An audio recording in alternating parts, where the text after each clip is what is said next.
Hello, one and all. How you doing? I hope you're doing well. Um, yeah, how's your week been?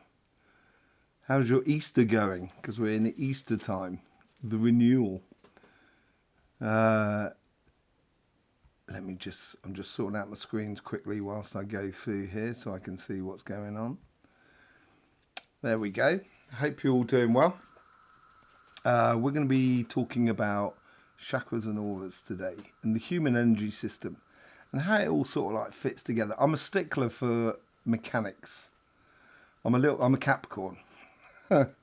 So um, I I like to work on the mechanics of things. I like to know how things work. And if I don't know how something works, I'm very open to anything.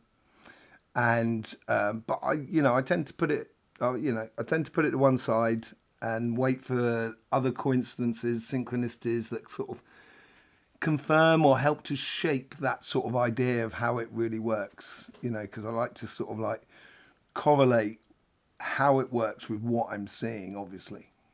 So, you know, seeing can be, yeah, seeing auras and so forth. When you start seeing colours and you want to say, why is that colour happening?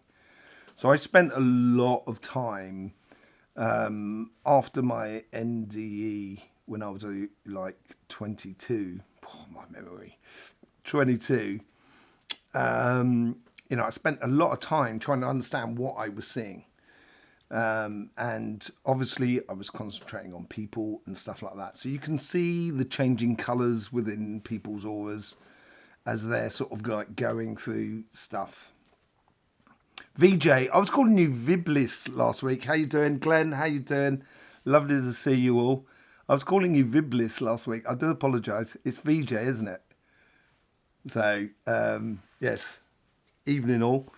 Um, yes. So I was trying to connect the dots with the colours that I was seeing and what was going on within the spirit of the person. So, I'm only 20 odd at the very beginning of my early 20s. So, I don't have a lot of wisdom in those days. I had a certain type of wisdom, 22-year-old wisdom, And so it was a whole learning process. And I wanted to know how it was all sort of working, and that's when I got onto sort of dowsing and stuff like that. Because dowsing, you've got some dowsing rods, you can also see what's going on. You can dowse for water and stuff like that, and you can find it. And when you find it, you kind of go, okay, right. So you can get this sort of like cause and effect sort of thing going on of trying to understand how things work. And it's much easier, when I'm doing my workshops, we start off with really big things. Not a problem. Excellent. Yeah, VJ. Okay. Um, yeah, so you start off with really big things. When you've got really big things, it's much easier to see, and it's much easier to sort of like see what's going on. So if you see a big cloud in the sky, within it starts raining, that's the rain is coming from that cloud. If you don't have much of a view and you can only feel the raindrops, you don't really can't see where it's coming from. So it's easier to look at bigger things. So I started on that, and but with humans and the auras with energies with humans, it's obviously very very connected to the emotional state of the person, and some people they get like they got they got a bee in their bonnet and they've got a fixed sort of aura going on that's constantly battering away at something, and looking at sort of like auras, you can see the color changes and stuff like that within it as people are processing things. So they process things within your energy. We all do this. We process stuff within our energy, and then we process it, as it were, pretty much at the same time because it goes at lightning speed. And then we process it through our physical body, so then we get a physical sensation, which is tied to emotions.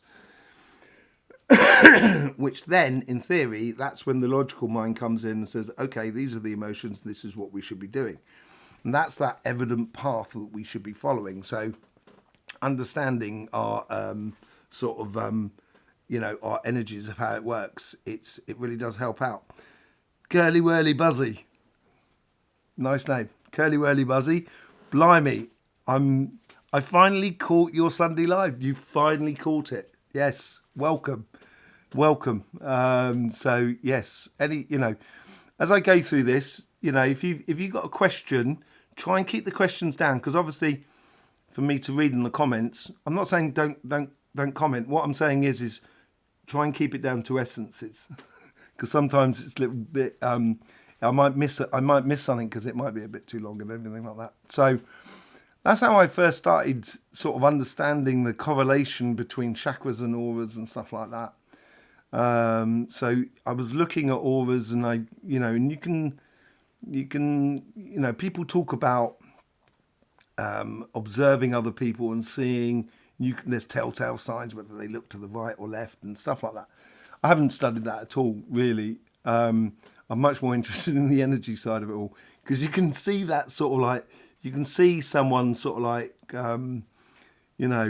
creating something that it may be a bit more of an illusion than it actually is, in truth, as it were. So there's this whole sort of thing was looking at auras and seeing and stuff like that of what's going on. Now, there is obviously a connection for me between auras and chakras, and we will go into that shortly. But I had a big bee in my bonnet about the fact that we are a human being, an animal, essentially.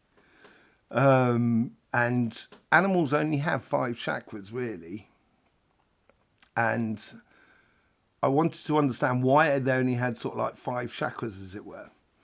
And it comes out for me that within humans, we only have actually 5 chakras. Now, we split them off. Now, a chakra, just to really basically go through it, it's like if you imagine, it's just like a tube that goes between one flower and the other. Now, it could be the front or the back. With the heart chakra, it's one on top of the other, and then you've got the tube in between the two. And all chakras work like that. And then you've got the third eye and the throat chakra. Now, this is where we get to the sort of 5 thing. If you imagine, you've always got a front and behind, and the third eye and throat chakra is that tube is actually bent in a U like that. So then you get the 2 flowers out the front rather than one out the back. And, the crown chakra and the root chakra is exactly the same thing. They are the same chakra. Once you start playing with someone's crown chakra, you're going to see a reaction on the root chakra. If you imagine, it's like having a length of cord that goes between up and down. If you start pulling excess on one end of the cord, the other part of the cord is going to get shorter. So, that's basically sort of how it works. Now, people say it's not really light to me. So people call it the light being, your light being, and I can understand that. And I totally, actually, it's a much better version than my one, which is the electromagnetic body, which is a bit scientific. It's a bit sort of thingy, but it's not actually sort of light per se. We're perceiving, when you're looking at auras, you're perceiving the magnetic fields on a very, very fine degree. And we use our third eye to see that rather than our physical eyes. Our physical eyes are about the physical world. That's what we use as a focal point. Whereas looking at auras, you don't just look at a point. You're looking actually around the point. You're using the periphery a lot more. Because that is the part of our eyes, the iris, which is affected by magnetics or magnetic fields, basically. On most animals, it's a little bit like that. So, we don't see a light source, as it were. We just see emanating light that sort of goes out a little bit like, hang on a second, can you sort of see the light behind me there? You can see that you can't really see a light source, but you know that there's a colour coming out of it. You know, so it's a reaction to what is going on in the chakras. And that's what got me into sort of chakras. And that's why I do the chakra sequencing on the messages from energy, because that's the general rhythm in the background, as it were. And if we can understand a little bit of the rhythm in the background, it's much easier then for us to play our tune in tune with the tune in the background. Ooh, a lot of tunes there. You know, that's why I do the chakra sequencing, and it's also, you know, to feel the sort of the strength and the feeling of the energy that's coming out of that chakra helps as well. That when you're applying yourself, let's say you're doing a job or a business or whatever it is, you can use that sequencing over a long period, over the next sort of like 4 or 5 days, sort of kind of going, okay, Tuesday I'm going to be using my solar plexus, therefore I've got to use my determination, I've got to get things done and stuff like that. And if you can get with that sort of like that sort of sequencing on the chakras, on the, you know, which I do on the messages from energy, you can compress that into a millisecond as much as you can compress it into a week. Weeks starting to stretch it because the energy changes, and that's all to do with the sun and the prana energy or the chi energy that we feel in ley lines when we do dowsing energy lines. And once you get a change in that, that's when there's a change in pace or a change in frequency or sequences in the chakras. And we see that repeated within the chakras of the human being. Now, I perceive, it is my perception is that the spirit that is in the body, that is driving the body, you know, we have guides and everything like that, but those guides, if you look at, say, like, if you say like a bodyguard who's looking after the body of another person, they don't tend to be looking at the person they're looking after. In fact, they never even talk to them. They tend to sort of like be looking around. So like if the person's standing there just behind me, they sort of like looking around, making sure there's no danger. And that's what guides really do, you know, on one degree.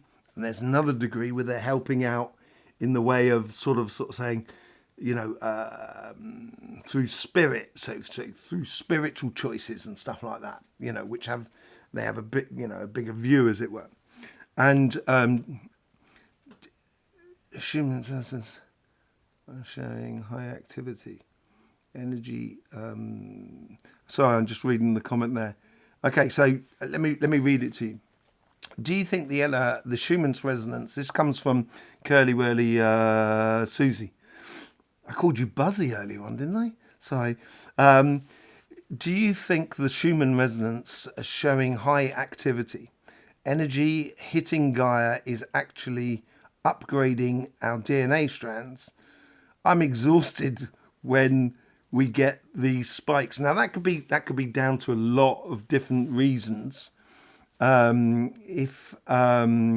Susie, it depends on what sort of how old you are, because people, females going through menopause and stuff like that, they, you know, there's a lot of sensations that come in that are connected to the frequencies of the Schumann resonance and everything like that. There's a lot less energy at the moment than there has been for thousands of years.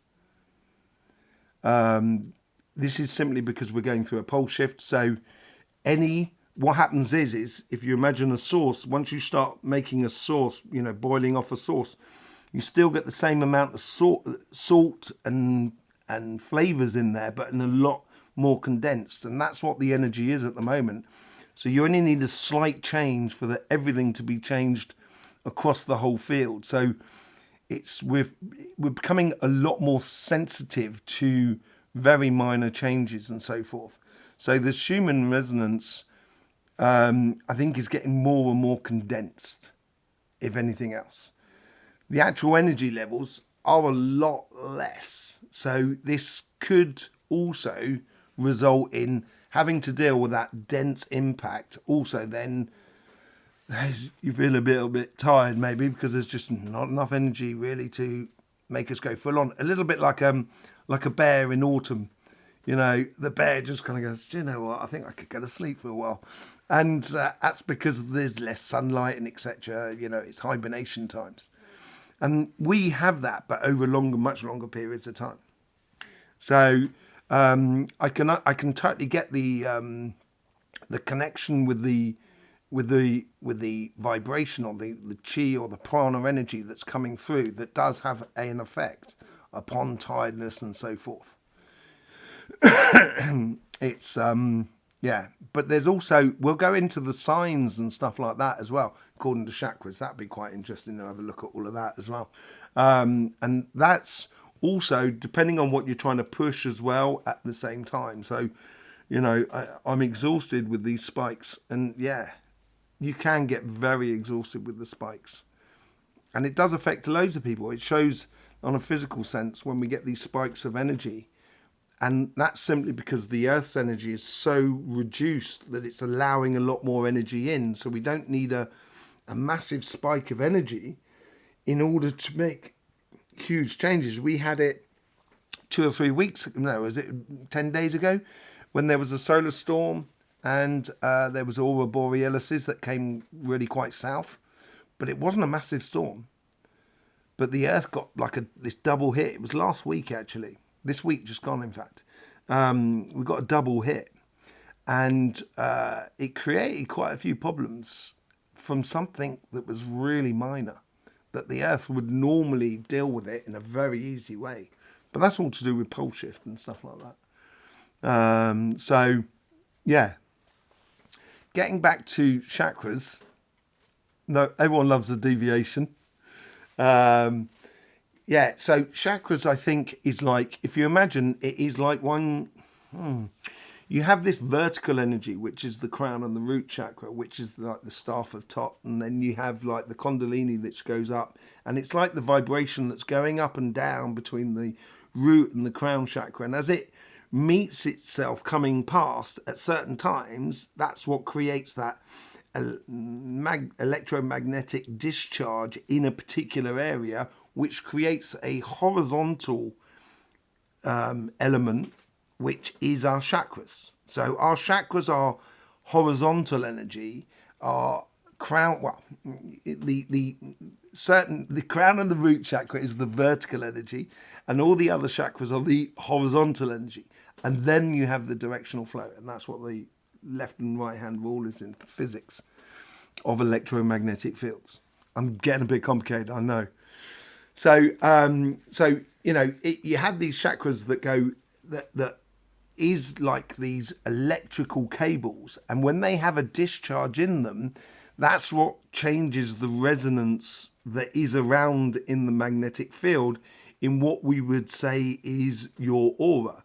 And this is why we get a change of color and stuff like that within the aura, because it's an intensifying of a chakra in particular, which is going to give out a certain color. That's why we give colors to certain chakras and sounds to certain chakras as well, which we will go into in a minute.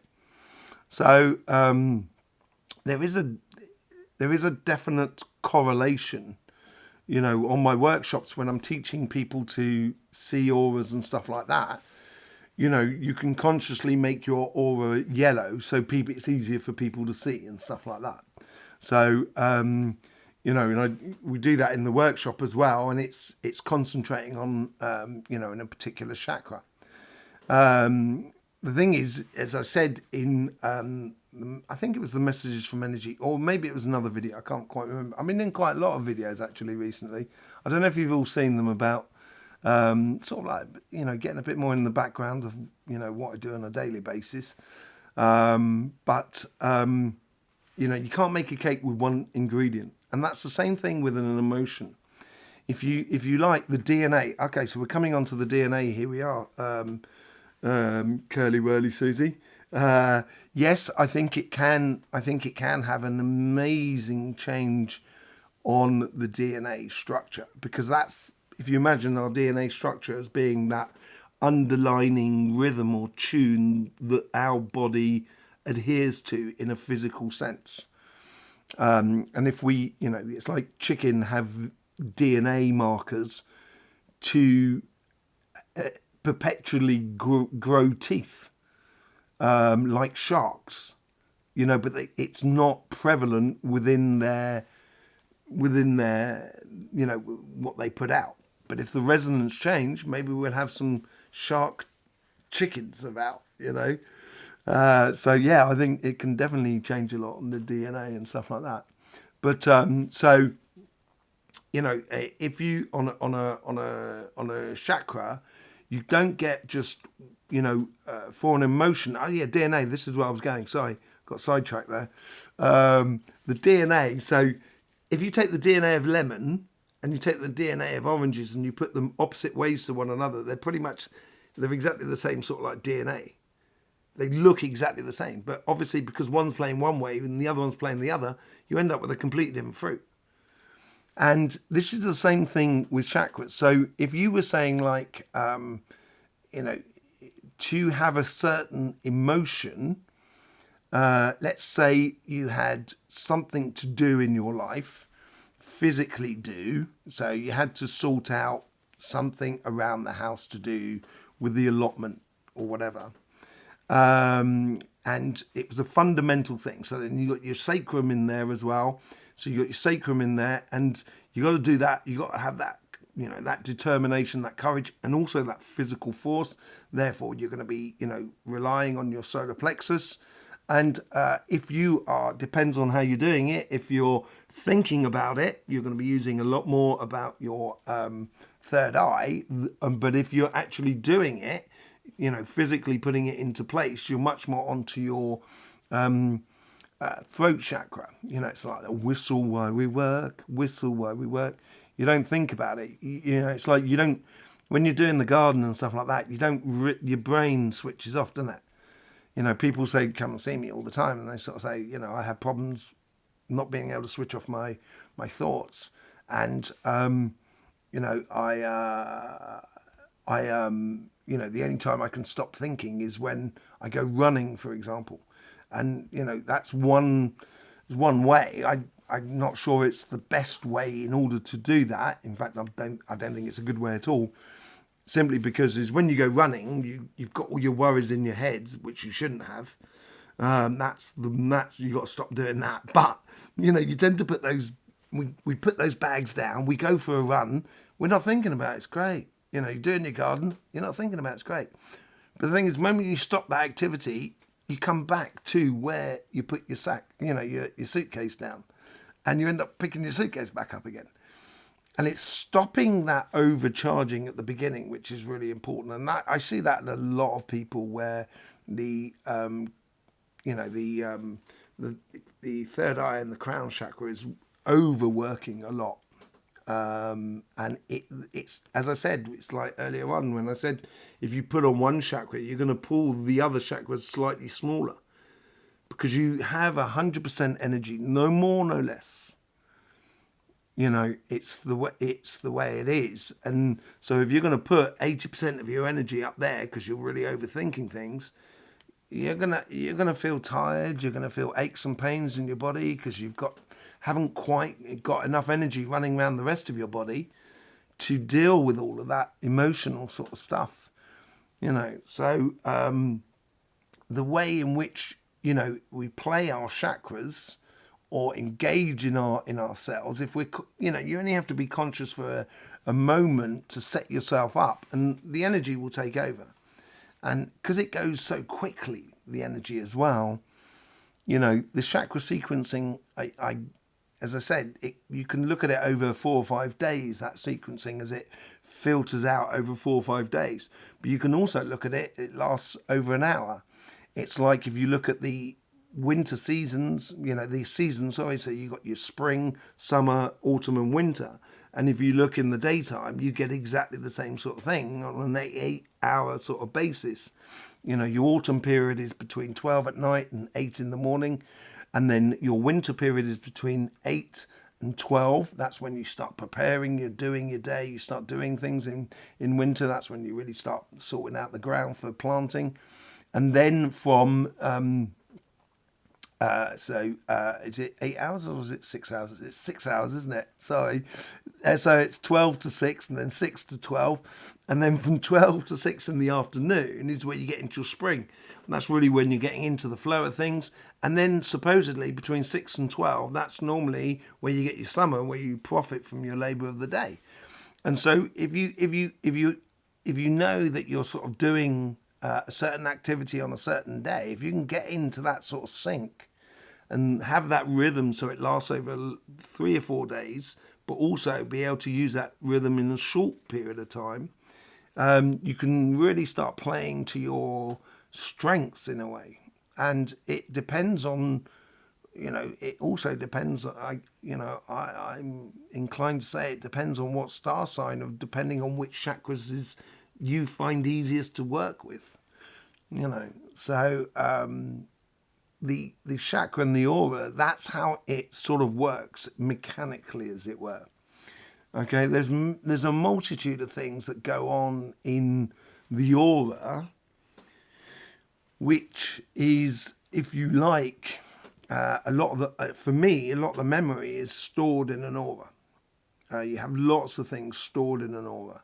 So when you shuffle off this mortal coil and you go somewhere, you're going to take your energy with you, and that energy will comprise of all the memories that you will need to evaluate your life. As when you get up top, or when you get to the Akashic Library, you evaluate your life, streamline everything, and then download it into the library, and then you're ready to go for another life. But that's one of the aspects that the aura does. It also acts a little bit like the magnetic field on the Earth. Now, the magnetic field on the Earth is also protecting the Earth. It's from the sun, although it is 100% dependent upon the sun.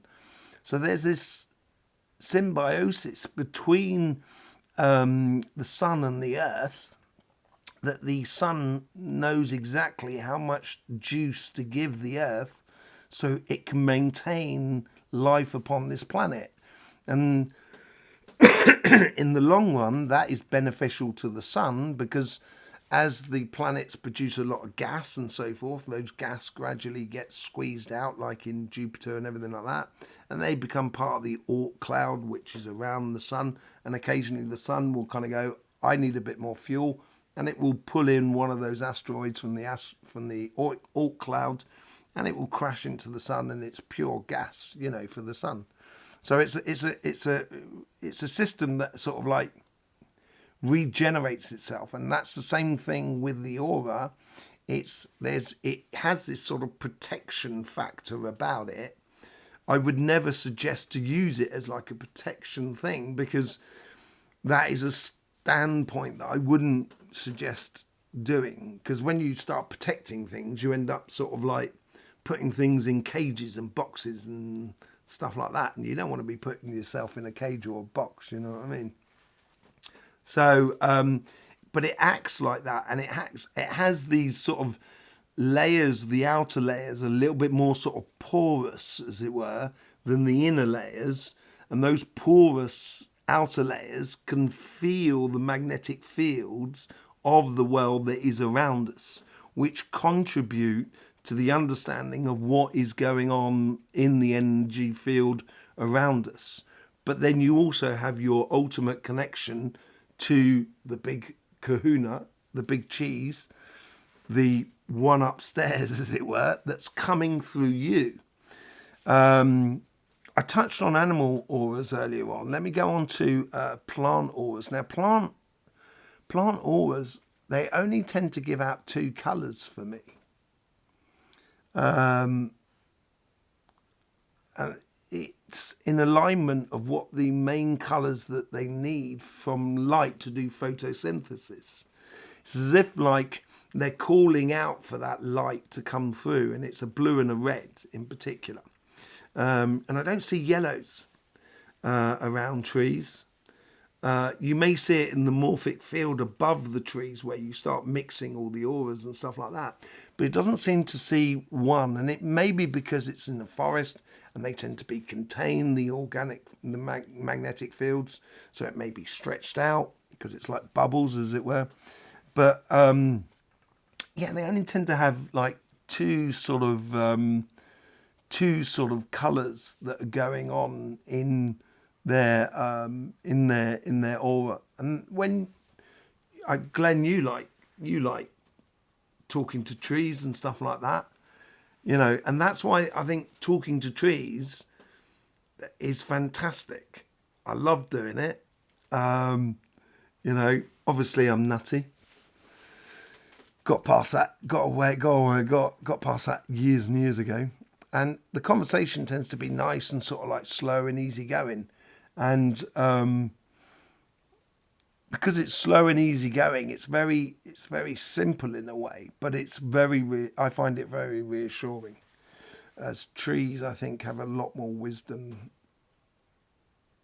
being a tree than you'll ever find in any library, you know. So yeah, it's you get this exchange between two. Now, I have talked about this before, but you know, energy vampires. You know, people talk about energy vampires, and energy doesn't really work like that in a way that someone is stealing your energy. What it does is as far as, you know, when I observe people's auras, you can see that someone is imposing their magnetic field upon another, which makes them their magnetic field. So if someone's imposing their magnetic field on me, it makes my magnetic field in an awkward shape, and it's difficult for me to deal with. And when that person then withdraws, I just kind of go, oh dear, I've been having to keep my energy in a particular way the whole time. It's been very tiring. And you know, you may feel like you've been zapped, and you have in a way, but at the same time, you know, that's to do with the resonance rather than energy per se itself. You know, the other thing I've noticed as well is that if we take the heart chakra, for example, and it's made up of multitudes of petals, a little bit like that. And these petals here, so let's say you had a really bad experience with emotional experience. One of those petals are going to be no more. It's going to be knocked out in a way. And as time goes on, that knocked out petal gradually moves backwards towards the back of it. So it gets filtered out of the system. But whilst it's broken like that, you know, the chakra can't work as efficiently as what it could do normally. And then obviously that then creates a certain position, emotional position that we take according to the interaction of energy with another person. So in the future, when if I meet someone in the future and I've got my chakra, like my heart chakra like that, for example, I won't be able to have that interaction with them because those two chakras, those two petals are missing. You know, and so you can end up getting yourself in a rut where you're used to dealing with that. So then it becomes the norm. Then therefore, why try and repair it? And, you know, it's not always good to sort of like repair someone's, because maybe they're not ready for them to open up like that. It could cause a lot more traumas by redeveloping those petals than if they're not. And you know, the chakras are constantly moving their intensity, and it goes in a rhythmical sort of fashion, and so it's never really at rest. So to have all your chakras in complete and utter oneness, it's gonna reduce your. It's it's a double-edged sword. You know, when you do that, then you reduce your emotional sensation. Because if you're falling in, let's say like you're in love with a person, okay, and you have that sensation, you know, that whole love sensation thing going on, and you're like, you know, if your all chakras are completely imbalanced, you're going to find it. I think you find you don't necessarily find the one-to-one love thing. You find a much more universal love. And that's I'm not a great fan of the word love, unfortunately, because it gets used for so many different things that it loses its value. Do you know what I mean? And you know, there's a real definition between different types of love. Like, you know, I love watching a good game of footy every now and then. You know what I mean? And it's but it's certainly not the way I love something. You know, someone, or you know, it's completely different. So I have a sort of situation with that sort of thing. In regards to the fact that it's been overused. It's like if the roads were paved with gold, gold would be worthless. Do you know what I mean? So there is a correlation, but this is why it's always good to check in with yourself and check in with your, you know, on a daily thing. I put that video out today about my daily energy check-ins, and you know, I'm constantly doing it. Maybe I'm doing it, you know, maybe that's too much, but it's always, it's good to sort of like check in with plants. It's good to check in with humans. It's good to check in with the earth. It's good to check in with our spirit, our soul, and everything like that. You know, you get a lot of, you can then, like a spider on a web, you can sense the energy coming in a lot more easier. You know, Curly Whirly Susie, okay. One of our neighbours said she was getting horrible dreams, right? I told her to meditate before bed and imagine herself in a bright white bubble of light. 3 weeks later, she'd slept great. No bad dreams. Excellent. Yeah, I think there's, you know, the power of visualization and intent is enormous, and I think everybody can do it. And can you imagine, really, can you imagine if we all started doing that consciously? Could you just imagine what the human race would be capable of? It would be phenomenal. It really would. You know, I think that's a goal worth working for. Really, true. You know, it would put any sort of government or financial or religious thing to pale, really, more than anything else. You know, it would be phenomenal. But yeah, it's you know, if it works for absolutely brilliant. You know. Yeah, dreams, amazing thing. We could do a whole live on that at some point. So yeah, you know, did you understand my chakra and aura explanation? I know I can go into a bit too much detail sometimes, but there's another thing I'd like to talk about as well. As I was saying earlier on, like you know, if you want to do this fundamental thing around in your garden, that you'd use your sacrum, your solar plexus, and your third eye or your throat chakra, you know, and if you took that in notes, that's C, E, G, or Do, Mi, Sol, yeah, okay, and but you can transpose that chord, so you can put the G at the base. Rather than, so then it would go G, C, E, yeah? And it does change, but obviously you're changing in octaves and stuff like that, but it does change the makeup of the emotional output. So, you know, you might be using a lot more as I say, thinking about things, so that's going to be the most potent bit, but you've also got to concentrate on it being a very fundamental desire to do, and that's your garden. So then you have food for your tum-tums. But so you're playing the same chord, the same chakras, but in a different sequence.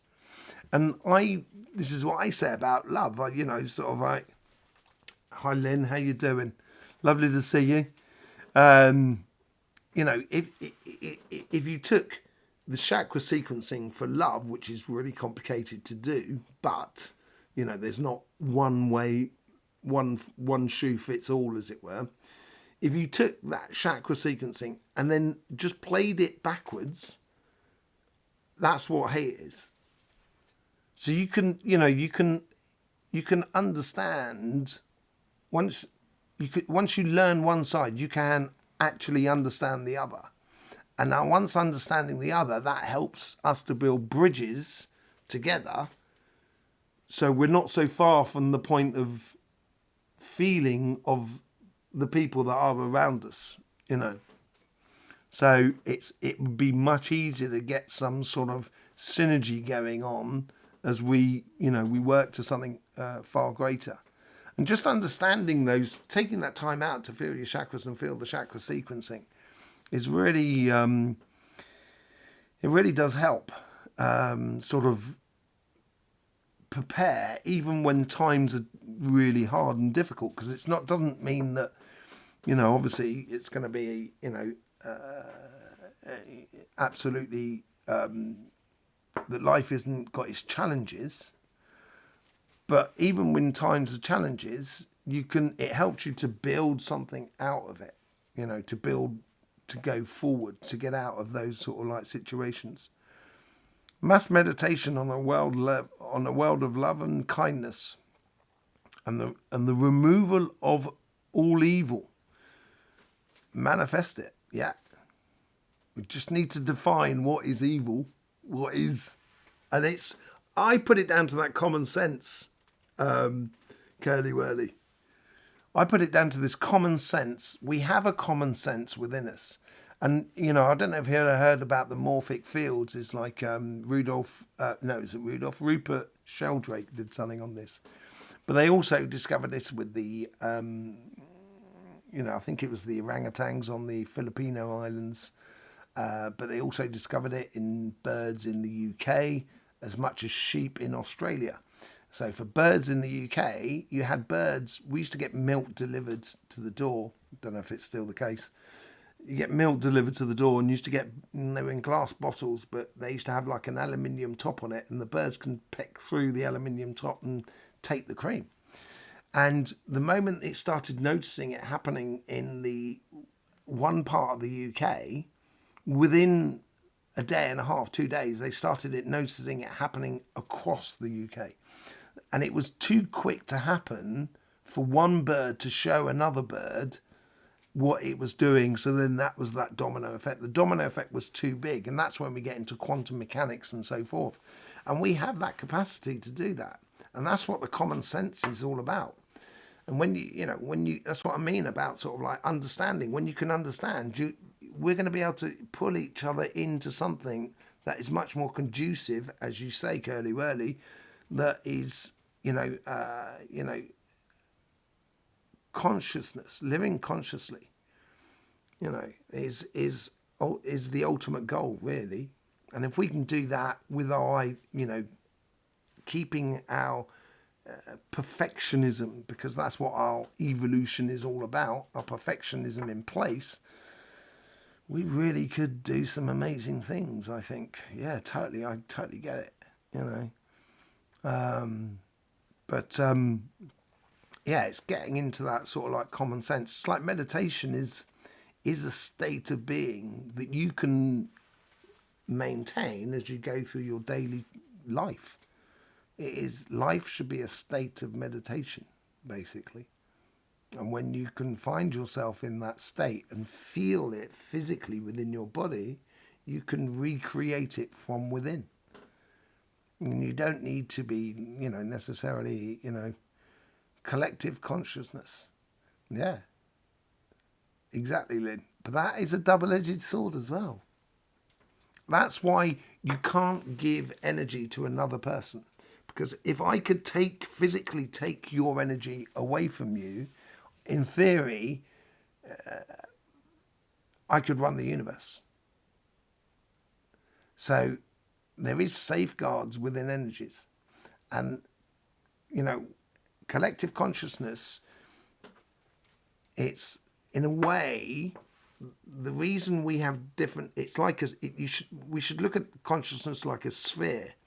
So if I'm on one side of the sphere, I can't tell you what it's like on the other side of the sphere because I'm not on that side. I can only, tell you what it's like on my side. But it's important that you are on the other side of the sphere so you can tell me what it's like over there. So then we can have a collective consciousness. And the other side of the sphere may be completely different to what I'm experiencing. But there is a common sense between it all that connects us all of that human species, and that comes through that resonance thing, the morphic resonance. Like with the sheep in Australia, they said they started rolling across like cattle grids, and that was the way they were getting across cattle grids. And when one group of sheep started doing it in southern Australia, within the next day or 2 days or whatever it was, it started happening in the northern part of Australia. And that's because when you're talking to a butterfly, when you meet another butterfly, you can literally just start the conversation from where you left off. It's not the same butterfly, but it's within that morphic resonance. And that's what maybe the collective consciousness is, getting it into a common sense place where we can coexist with one another, accepting also as well, which I think is beautiful, the diversity of that coexistence. And it is essential that we respect that this side of the sphere is not the same as this side of the sphere. And thankfully it's not, because it makes life so much more. Imagine trying to paint a picture with only white paint or blue paint. It'd be very boring after a while. Can I go, here's my painting, it's blue. And here's my other one, it's also blue. Collective intention. Yeah, so I'm a stickler like that. I really do apologise, Lynn. I am a nightmare like that. I really can be. I'm probably be really annoying. I do apologise. I understand it. That's what I was saying. You weren't there earlier on. I was talking about chakras, and I was sort of saying that's the light being, and I said, but in theory, in true, it's the electromagnetic being. And obviously, light being is so much nicer to deal with as a word and as a thing than electromagnetic being, So, totally, so. Yeah, so but I'm a little bit like that. I'm a bit of a stickler. So it's knowing the mechanics allows. That was the thing. I was talking about that in the messages from energy this week. It's these cornerstone things, and I was talking about that in the readings as well. It's knowing these fundamental functionings of electromagnetic fields and how we work, because this is the other thing I wanted to say as well, that the magnetic construction of a tree is exactly the same as your electromagnetic construction. Okay? We have exactly the same thing going on. It respects the same thing. As same thing as our bodies are, we adhere to the same mechanics as any animal or even a planet. And this is why, sort of like the big cheese made us in their own image. And that's because the image is the electromagnetic makeup. And so, but it's just playing in different senses. Us humans, as I say, we have the third eye and the third chakra, which goes like that. I've just realised you can't see the comments, can you? Normally I do that. Let me bring your comments up. Sorry about that. I forgot to bring them up. You have you have your chakras like that. So that, it's completely different to what how an animal has their chakra. They have like equivalent of the third eye, throat chakra that comes out their base, as it were, like that, and the third eye, which is out the back. You know what I mean? Which changes your perception of the world and what, it's maybe that why we are erectus and animals aren't. You what, mate? It's Cody. He's asking to go out the room. So, yeah. So we've got the same,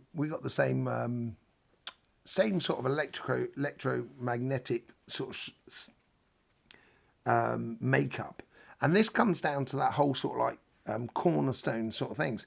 If you knew that your car can go a certain speed, you'd be in a certain gear. You're quite happy to do that. And you don't even think about it anymore. You can judge it, you can feel it, and because you can rely upon that idea that in third gear I can go 900 miles an hour. No, it gives you the confidence to drive and feel at ease when you're driving. And that's the same thing about, this is what I mean about the cornerstones, in life. And this week here seems to be about cornerstones. Really, although it's not going to be the main focus of our lives, it is something that's there that we're dealing with. Well, we're creating as we're dealing with the life that was going on. But it's actually really, really important, much more important than we think. So knowing, just exploring your own sort of idea of sort of chakra and aura and stuff like that will help you enormously feel at ease with any sort of changes of vibration and energies that are coming into your life, be it through the earth or be it through animals or be it through humans or what have you. It will, because you will know how to react to it. So you'll know that you're driving at this speed in this gear here, and if there's a problem ahead, you can just take it out of that gear and put your foot on the brake. And you can do that within your own energy system to avoid, the extreme problems that can be created that Curly Whirly Susie was talking about. I'm just going to call you Susie if that's all right. Susie was talking about earlier on. So in how it can make us all sort of like feel a bit tired and stuff like that. So it's it's a very I get into the mechanics, and as I say, on the workshops that I give, and if you want a workshop, a weekend workshop where you are, unfortunately I've got so much going on at the moment, I don't have time really to organise it. Because there's a lot of administration, and I don't mind if someone wants to take over the administration side of it all, then obviously, your costs would be covered and everything like that as an administrator, as it were. And it works, that's how it works. This is common sense, it works together. So if you want a workshop, from sort of like, between 6 and 20 people, in your area, then give me a shout. If you get ideally a minimum of 8, but if you can get a minimum amount of people, I'm totally up for it. But anyway, we go into a lot on the sort of like feeling chakras, because chakras are going so quickly that this is why in the electromagnetic field, I think it's difficult for us as humans to see. And I get glimpses of it, but it's much easier to see an aura which is much slower than a chakra. Much slower. So I tend to see the that sort of thing. That's another thing I wanted to say earlier on. So it's that changing mechanics within the energies at the moment are due a lot to the frequency that is around us, that is coming into the system, But as I said earlier on, it's a biosymbiosis. Is it what I don't know the right word. Symbiosis sounds like a bone problem to me, but that's thrombosis. No, yeah, that's another thing totally, isn't it? That's down into healing. But they work together, yeah. And because they're working together, then it's mutually profitable if the other one's in a good condition. So our interaction with energy will determine as well the sort of energy that's coming into the system. What we're putting out, we will get back. And, you know, it's that comes into the whole idea of how to manifest things. You know, and intuition and stuff like that. That's why on the workshops, that's what we play a lot with. That we explore a lot about our personal interaction with our body and the energy that is around us to clarify and get a real sort of personal understanding of our own intuition and the way in which we sort of manifest things and use energy. Well, not really use it, but play with energy in order to evoke all of those sort of things that go along with it. So yeah, that's how it basically works. The question is, it's like explaining how a car works, isn't it? If I explain to you every minor detail of the engine, you don't care as long as the engine turns over and gets you from A to B. That's the main thing, surely. And that's the sort of things we get onto on the workshops of actually driving the vehicle. So I hope that was sort of like, I hope that helps you out. Yes, you are. What do you think? Yeah, positive thinking put out there can only come back. Yeah. There is sometimes that if you overload it, though, this is why there's a balance between the two. If you overload it, you end up in illusion and it doesn't come back. And that's why it's a really fine thing. I would not entertain negative thoughts. No. But I would recognize those negative thoughts. I would recognize them saying, okay, I'm going to do this and I'm going to be careful of that. Rather than kind of going, if I do this, that's going to happen. So I want to do this, and yet this is what the outcome I would like to happen. That's the positive side.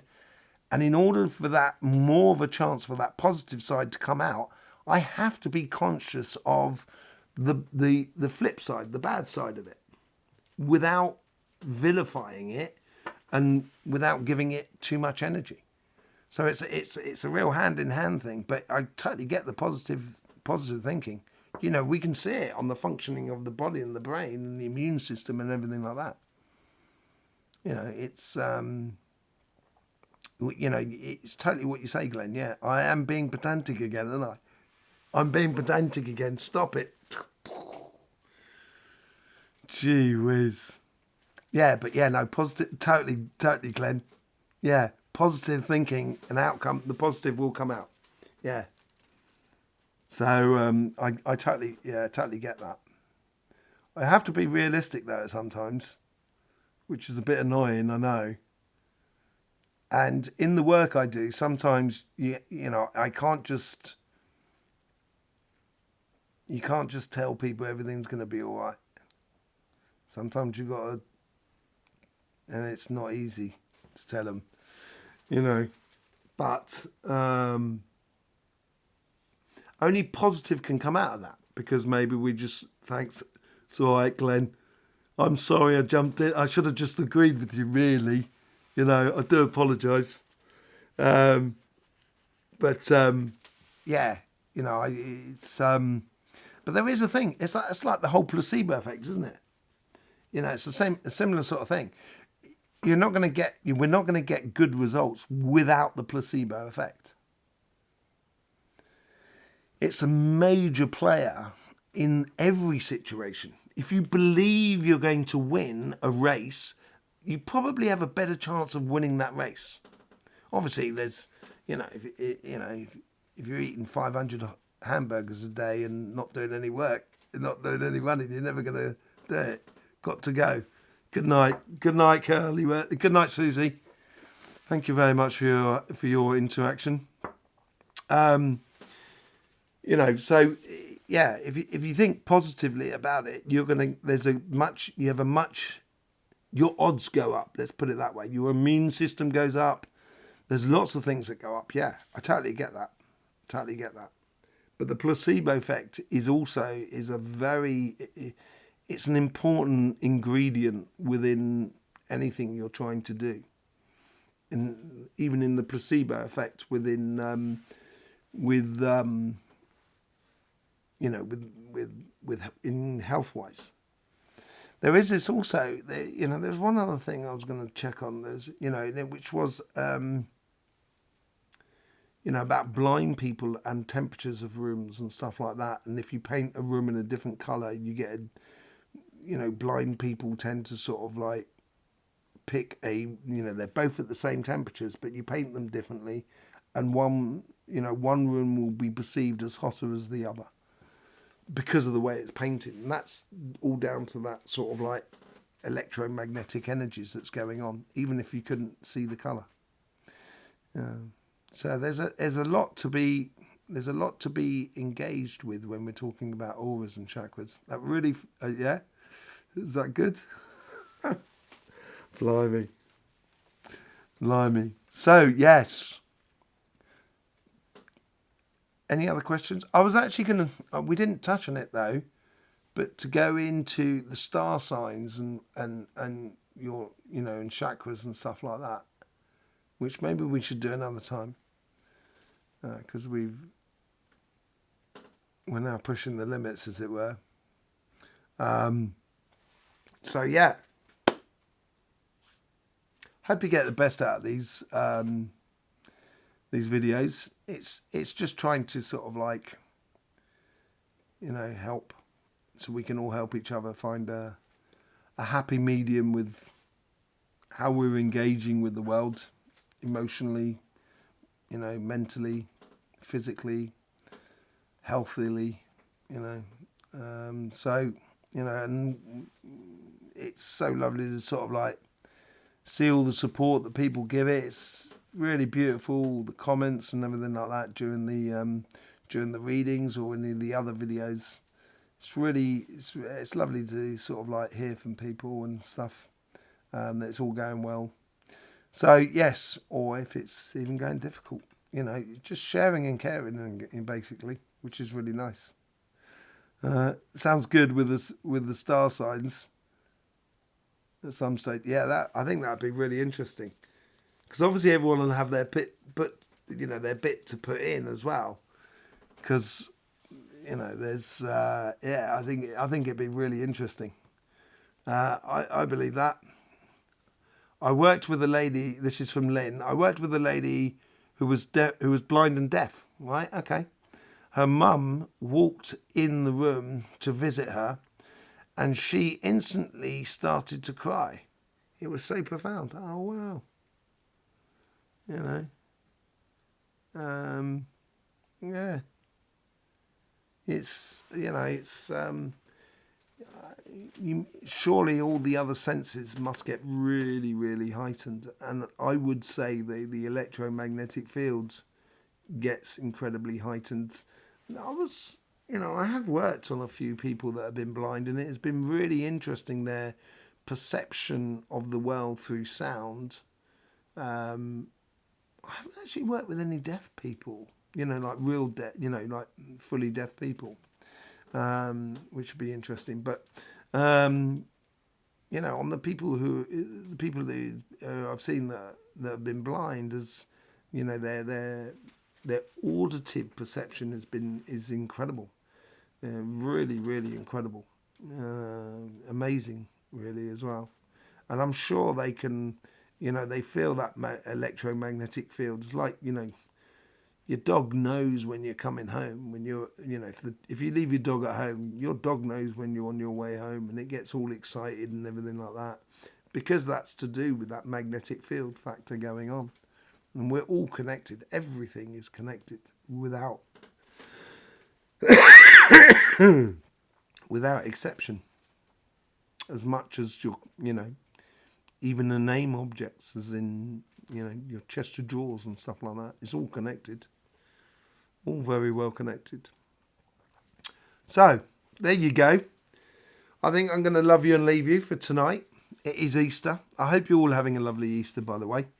I was Coral. I didn't see you, Coral, earlier on as well. Hi, I've missed quite a few messages, didn't I? I do apologise. I didn't see you there, Coral. Lovely to see you. Hope it's going well down. I did the Australian thing about sheep, especially for you. No, I didn't really. Oh yeah, I didn't really. I was thinking about you though when I was saying it. And people down in Australia as well that sort of like come to the channel. So, Glenn, absolutely lovely. I was thinking about you as well when I did that video today that came out today about my daily energy thing and with the trees. I thought about you, and because I was talking about the energy with trees, because I know how much you like it. So, big thanks to you as well, Glenn. Lovely. Bah. Bah. I should be able to do a very, very good sheep noise. Anyway, for another day. Okay, well, look, I'm going to love you all and leave you for the time being. Hope you all have a lovely week. I'm sure I'll see you during the week through videos and stuff like that. But whatever you do, have a lovely week. And, make sure that you also, take time out for yourself every day just to do that quick connection, and do that connection with the people around you. Be absolutely brilliant. Okay? Was watching the start, then came on here to, okay, well, look, you'll see it when I do talk about, because I do my daily check-in with the trees, and I was thinking about you when I was doing my daily check-in. See you later, Lynn, Glenn, everyone, Coral, lovely to see you all. I will see you all very soon. In the meantime, don't forget, life should be fun, so please do enjoy.